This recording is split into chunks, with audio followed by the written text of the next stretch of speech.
I'm in front of you. And in today's class, once again, we'll be discussing the past tenses in today's class. In previous tutorial, the thing which was discussed, that was the mixed practice of the past indefinite and the past continuous tense. And today, we will be discussing the past perfect and the past perfect continuous tenses. So we'll have to start with the very first tense we'll be starting with, that is the past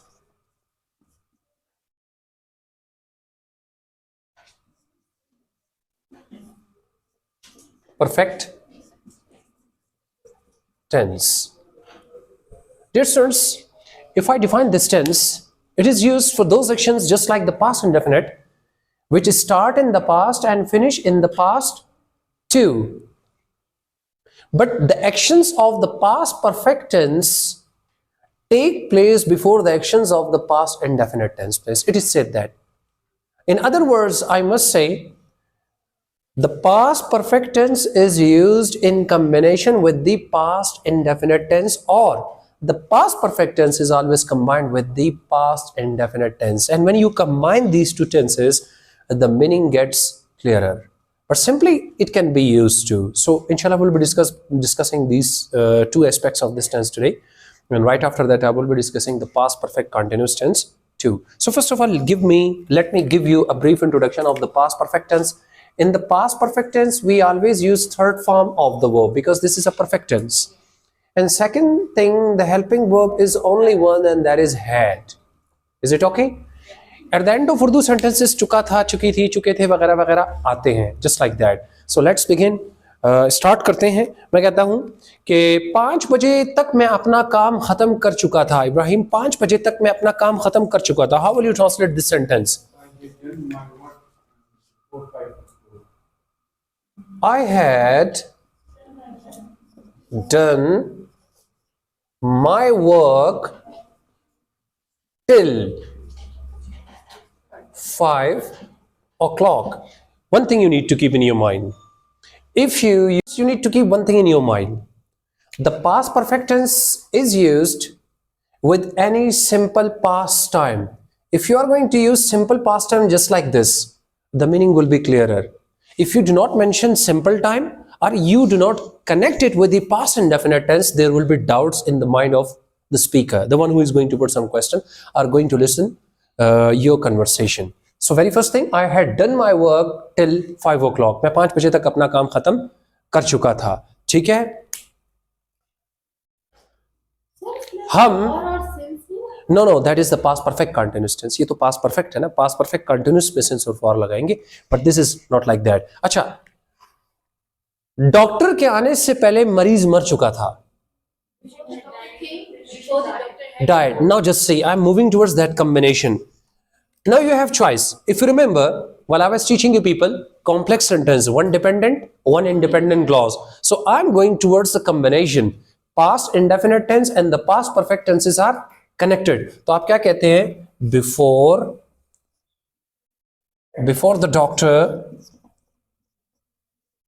the doctor came, the patient, spelling P-A-T-I-E-N-T, the patient had passed away or died. अब गौर कीजिएगा, it's upon you. This is the past perfect tense and this is the past indefinite tense with connector of time. Second form and this is had plus third form. हमने combine किया और ज़्यादातर combination में ऐसा ही होता है कि translation में ऐसी combinations को लाया जाता है. Okay, one more sentence. ठीक है? हमारे स्टेशन पहुंचने से पहले, जिसे कहूंगा, हमारे स्टेशन पहुंचने से पहले ट्रेन रवाना हो चुकी थी. बोलो, हमारे स्टेशन पहुंचने से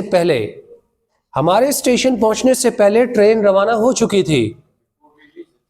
शाबाश. Before we reached the station, the train had departed. Departure के लिए यूज होता है. अगर मैं इसको यूं कह लूं, the train had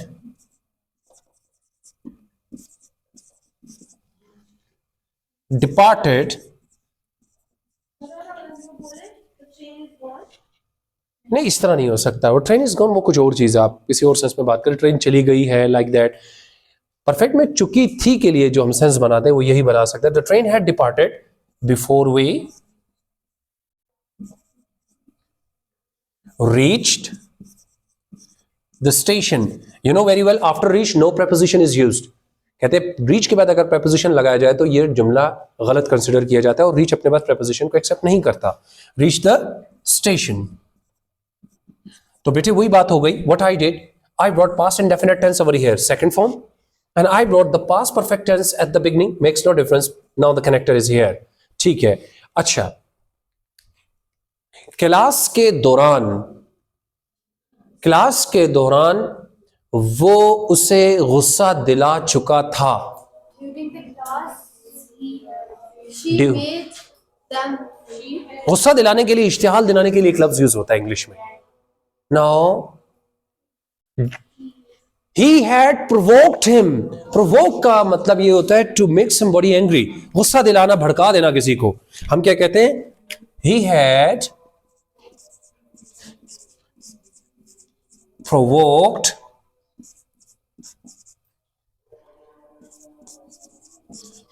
him during the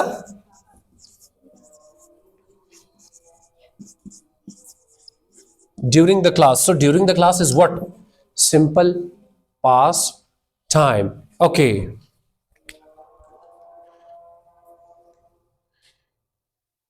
मेरे जो ही मैं क्लास में आया वो उसे मेरे खिलाफ वरगला चुका था. As I entered the class, she had, चलो she कर ले. She had, भड़काने के लिए या वरगलाने के लिए एक लफ्ज तुम्हें सिखाया था मैंने, instigate. As I reached or entered the class, she had instigated her against me. Okay.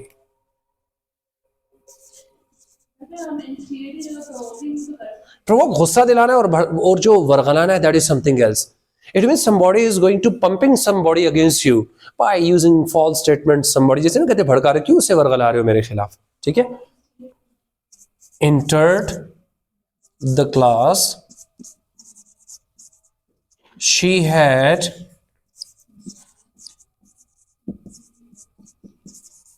instigated her against me. ठीक है बेटे. So just say, यहां पर as जूं के सेंस में यूज किया. ये भी टाइम का कनेक्टर है. ठीक है. Past indefinite tense and this is your past perfect tense. Let's come towards the oral practice. ठीक है. ठीक है. मेरी नसीहत पर या मेरी दरख्वास्त पर वो उसकी मदद कर चुका था. फिजा, मेरी दरख्वास्त पर वो उसकी मदद कर चुका था. He had helped her on my request. On my request. Okay. मेहमानों के आने से पहले मैं खाना बना चुकी थी. Before the guests arrived, I had prepared the food. I had prepared the food. अच्छा जी, आप बताएंगी. बारिश होने से पहले मैं अपने घर पहुंच चुकी थी. Before it rained, I had reached my home. I had reached my home. अच्छा, अगर एक बंदा ये कहे, अच्छा चलो इसका ट्रांसलेशन तो बताओ, वो अपने घर जा चुका था. He had gone. यही गड़बड़ थी. होम और जो गॉन है ना, होम से पहले टू नहीं लगता, याद रखना. He had gone to his home तो ठीक है. He had gone home. क्योंकि होम से पहले preposition to नहीं लगता जब तक कि आप डिटरमाइनर my, your, their ना लगाए. बिकॉज इसके लिए रीजन क्या है? दिस इज सम स्पेसिफिक और पर्टिकुलर डायरेक्शन. क्योंकि कोई कहीं भी जाए उसने आना घर ही होता है. इसलिए ग्रामरियन ये कहते हैं to is not use before home. हाँ, कोई अगर ये कहता है I want to use to, तो माई लगाओ. To my home, to their home, to her home, to like that, to determine करने के लिए. ठीक है. अच्छा, बिजली जाने से पहले मैं कपड़े इस्त्री कर चुका था. I had ironed the clothes before the light went off. Yeah, like that. ठीक है. अच्छा जी, यहाँ तक क्लियर है? Any confusion up to this place? Now I'm moving towards the next tense. फिर दोनों को मिक्स करके और प्रैक्टिस करेंगे. ठीक है. Now the next tense is the past perfect. May I erase it? Okay. अच्छा, what you gonna do, respectable students? I'm going to bring a paragraph for you people tomorrow, and you will be attempting that sort of test for you people. Okay, I will do that.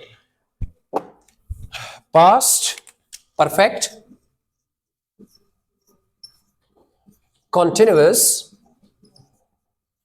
Can anybody tell me where do we use such tense? The past perfect continuous tense. Perfect continuous, two things side by side. Anybody, if somebody can tell me, then definitely I will clear. अगर कोई ना बता सके, पहले तो बेटे listen, two things I would like to bring before you. ये perfect भी है, continuous भी है. Why? या तो perfect होता है या तो continuous होता है. Let me clear the concept of that. This tense is used for those actions which started in the past from any point or period of time. Either you know the exact point where the action started, either you know just the period but you do not the starting point. उसकी मिसाल यूं हो सकती है कि आप अगर ये कहें वो सुबह से खाना बना रही है, तो जब से खाना पक रहा है आपने तब से स्टार्ट होते उससे देखा. लेकिन एक शख्स से कहता है वो 2 घंटों से खाना बना रही है, इसका मतलब ये हुआ कि वो बना तो सुबह से रही थी लेकिन आपको 2 घंटे हुए इसे बनाकर देखते हुए. इसका मतलब you came in the mid of some action. आपने किसी एक्शन के अंदर एंट्री की और वो मिड था या वो स्टार्टिंग पॉइंट से काफी आगे निकल चुका था. जैसे आप एक बंदा कहता है वो 9 बजे से पढ़ा रहा है या 9 बजे से पढ़ा रहा था. इट मींस यू सा this action starting at 9 o'clock. आप 9 बजे जब वो एक्शन शुरू हुआ आप भी यहाँ थे. लेकिन somebody else he is of the opinion that he had been teaching us for 3 hours. वो हमें 3 घंटों से पढ़ा रहा था. इसका मतलब वो 3 घंटे बता रहा है जिसमें वो मौजूद था. उससे पहले का टाइम उसे तो पता ही नहीं. अंडरस्टैंडिंग? अच्छा, अब दूसरी बात, this tense is used for those actions which start from any point or period of time. अगर पॉइंट पता होता है हम since लगाते हैं, अगर पॉइंट नहीं पता होता तो हम for लगा देते हैं. एक बात बेटे,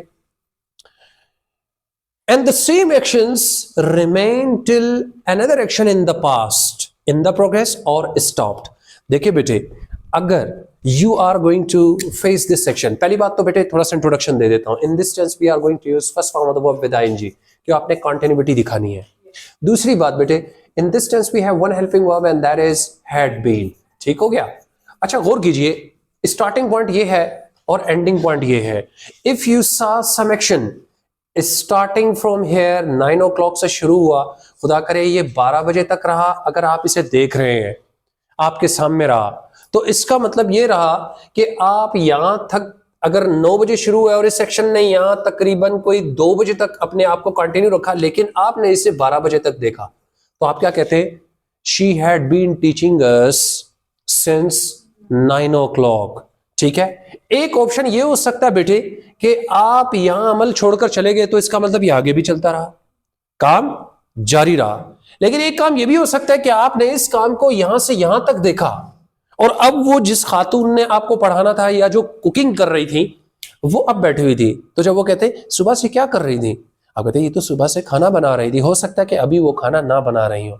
तो ये क्या परफेक्ट, इसका मतलब एक काम शुरू होने वाला रुका हुआ भी हो सकता है. किसी पॉइंट पर आकर रुक गया, 2 बजे रुक गया ना, 2:30 बजे आकर जो बंदा एंट्री दे रहा है वो ये पूछे सुबह से ये क्या कर रही थी, तो आप कहते हैं वो सुबह से खाना बना रही थी, हो सकता है अभी तो खाना नहीं बन रहा ना. तो इसका मतलब ये काम जो किसी पॉइंट से शुरू हुआ वो किसी पॉइंट पर रुक भी सकता है या हो सकता है इससे आगे भी चल रहा हो. तो बात समझ आई? इसको परफेक्ट इसलिए कहते हैं इट माइट बी स्टॉप्ड. इसको कंटिन्यूअस इसलिए कहते हैं कि आप यहां पर छोड़कर गए थे तो ये काम यहां तक जारी रहा. तो एक काम जारी भी रह सकता है, एक काम पॉइंट से स्टार्ट होकर रुक भी सकता है. That's why it is called the present perfect continuous या the past perfect continuous. Is it clear now? अच्छा बेटे, if somebody knows the point of time, हम उसे सिंस लगाते 2 o'clock, January, February, Friday, like this and that, तो उसके साथ आप क्या लगाएंगे? सिंस. और अगर आपको नहीं पता पॉइंट ऑफ टाइम, अगर ड्यूरेशन पता है 2 hours, 3 hours, 10 years, like that. हाँ, कोई बच्चा ये सवाल भी कर सकता है कि sir if I want to use since with the duration, do you have any situation for that? Yes.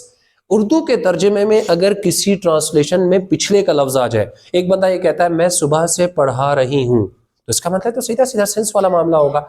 लेकिन अगर कोई ये कहे कि मैं 4 घंटों से पढ़ा रही हूं, तो अब 4 घंटे कौन से हैं, हमें तो नहीं पता, अभी तो काम रुका हुआ है, तो वो कहेगी फॉर 4 आवर्स। लेकिन अगर एक बंदे कि मैं पिछले 4 घंटों से पढ़ा रहा, तो इसका मतलब अब से पीछे 4 घंटे चले जाओ, टाइम फिर एग्जैक्ट हो जाओ, तो इसमें क्या लगता है, सिंस लास्ट 4 आवर्स। अभी बात समझ आई? चलिए ट्रांसलेशन शुरू करते हैं आसान से जी।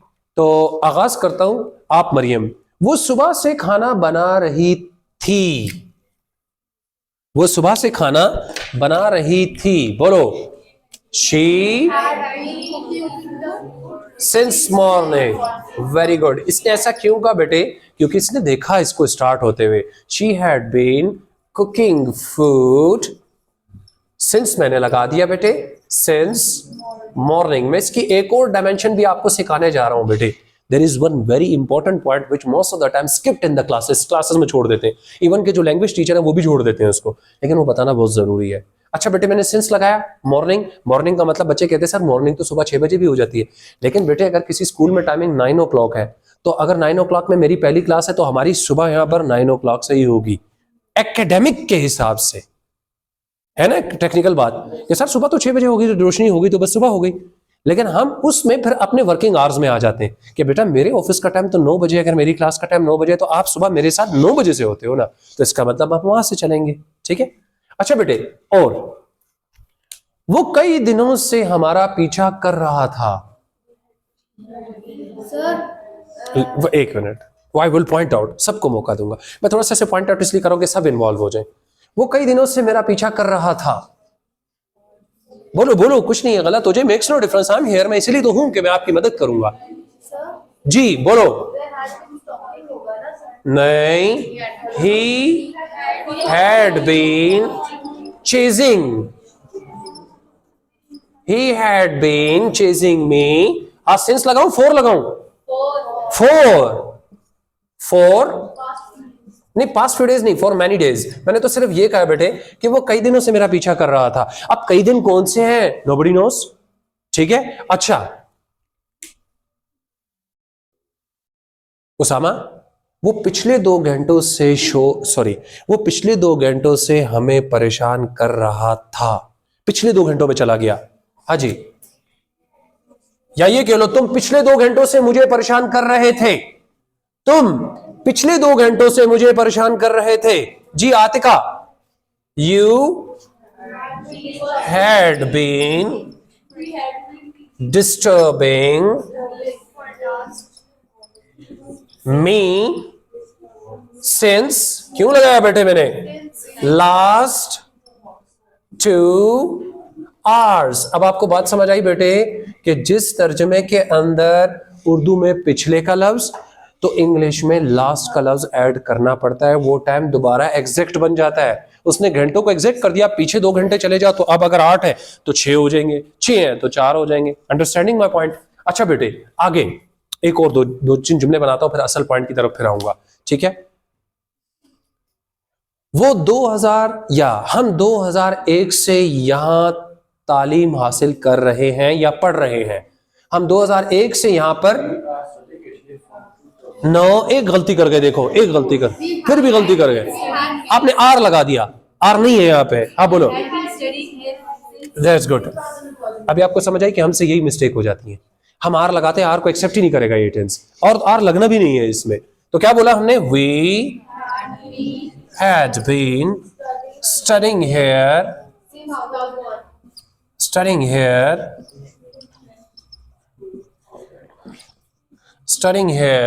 since 2001, ठीक है।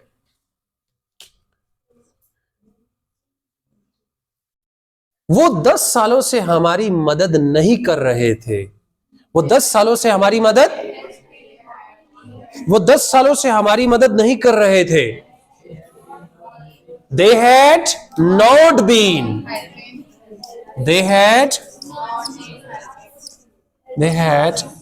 not been helping us for 10 years। अभी समझ आई? अच्छा बेटे अब एक बात गौर कीजिएगा, बारिश होती रही थी। अब आ रहा हूं मैं अपने पॉइंट पर। जो बात मैंने की थी ना, that is a very very crucial point about this and very important point. This is basically the same tense, the present perfect continuous tense, the past perfect continuous tense, the future perfect continuous tense.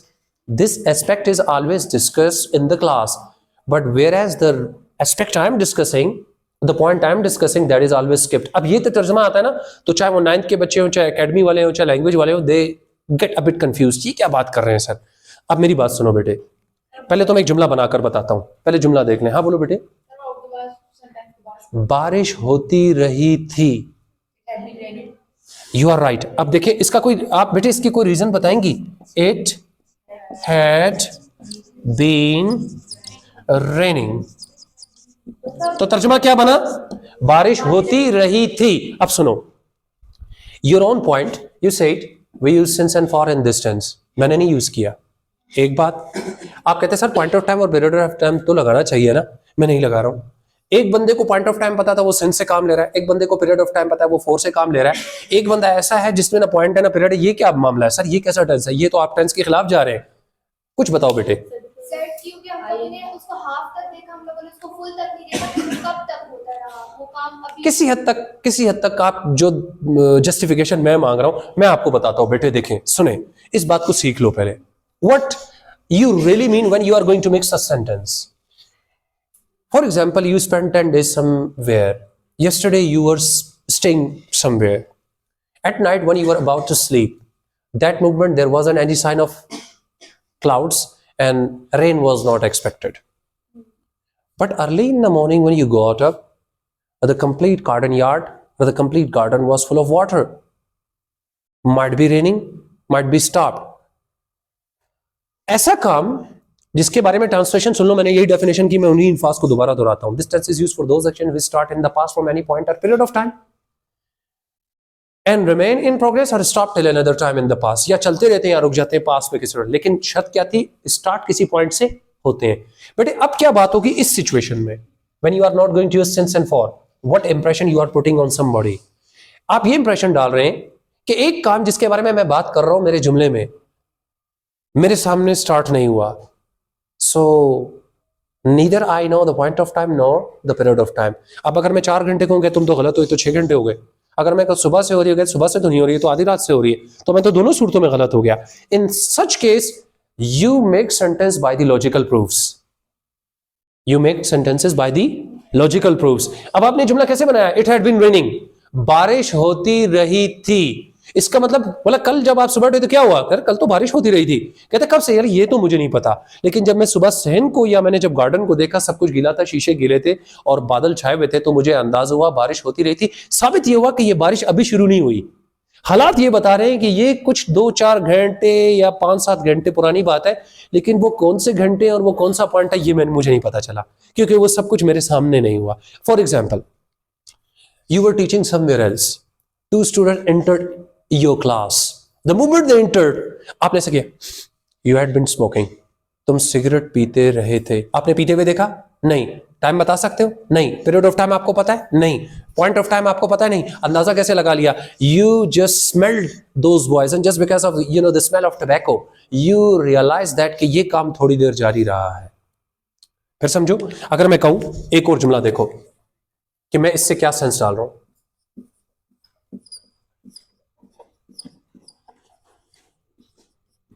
देखो बेटे, the room in which I am standing right now, she had been studying.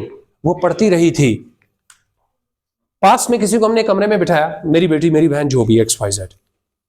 The movement आई केम, तो किसी ने पूछा यार वो क्या करती रही थी? अब मैंने भी नहीं देखा, लेकिन इस वक्त रूम में नहीं है. लेकिन जुमला मैं क्या बना रहा हूं? She had been studying. क्या मेरे सामने पढ़ रही है? नहीं. क्या मेरे सामने पढ़ना शुरू किया? वो भी नहीं पता. आप उसको ये कह के तो गए थे, लेकिन इस कमरे में जब मैं खड़ा हूं तब मैं क्या कर रहा हूं? She had been studying. Just because of open books, guides, notes, pens, different things are present there. तो इस सिचुएशन ने ये इंप्रेशन डाल दिया कि ये काम कुछ देर तो पास्ट में जारी रहा है. कितनी देर, कब से, I cannot tell that. लेकिन चूंकि ये काम जारी तो पास्ट में हुआ है, लेकिन जब हुआ है तो मुझे पता नहीं है. लेकिन इससे ही पता चला है कि काम थोड़ी देर के लिए शुरू है. अगर वो मेरे सामने पढ़ा रही तो मैं कहता she was studying, वो तो पढ़ रही थी, इसका मतलब मैं देख रहा था. क्योंकि जब आप पास्ट कंटिन्यूस और प्रेजेंट कंटिन्यूस की बच्चों बात करते हैं, इसका मतलब ये होता है कि प्रेजेंट में वो काम आपके सामने चल रहा है और पास्ट में कोई काम जिसको आप कंटिन्यूस का टाइटल दे रहे हो वो आपके सामने चल रहा था।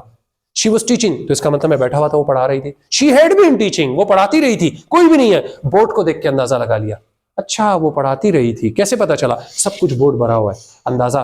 ठीक है, for example somebody came in at home and they said where were you, we were just playing. तो मुंह पे चॉकलेट और आइसक्रीम के थोड़े धब्बे कपड़ों पे लगे हुए बच्चों के। You had been licking the ice creams, तुम आइसक्रीम चाटते रहे हो। कैसे पता चला? आइसक्रीम हाथ में नहीं, मेरे सामने खाया नहीं, निशानियों से पता चल गया।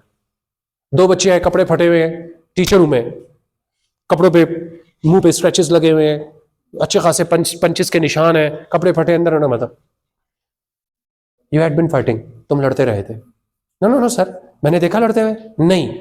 आई am making sentences by the logical proofs. Understood? मेरा पॉइंट समझ आया? तो साबित ये हुआ the past perfect continuous tense is used for those actions which start in the past from any point of time or with any period of time. For point of time since, for period of time for. But if you have no knowledge about point and period of time both, you don't know the point of time as well as the period of time, तो since और for तो minus हो गए. So then you are going to make sentences by making or having logical proofs. Logical proofs से आपको पता चलता है. For example, तुम मेरी गाड़ी चलाते रहे थे, तुम मेरी गाड़ी चलाते रहे थे। You had been driving my car.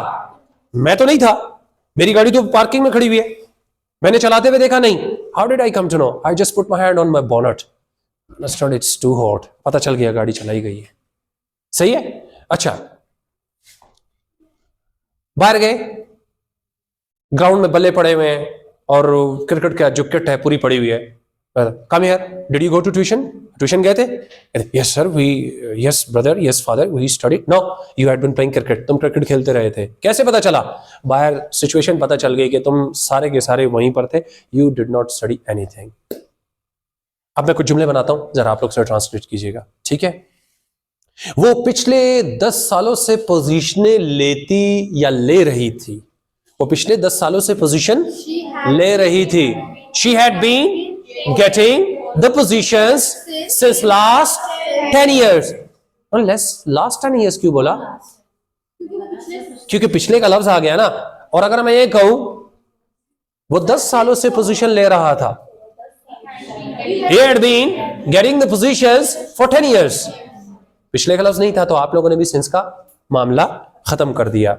So that's enough for today. Inshallah, in this way we'll be making class informative, productive, helpful.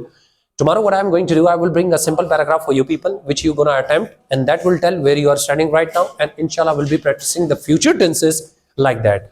Thank you for today. Inshallah meet you in the next tutorial. Thank you very much.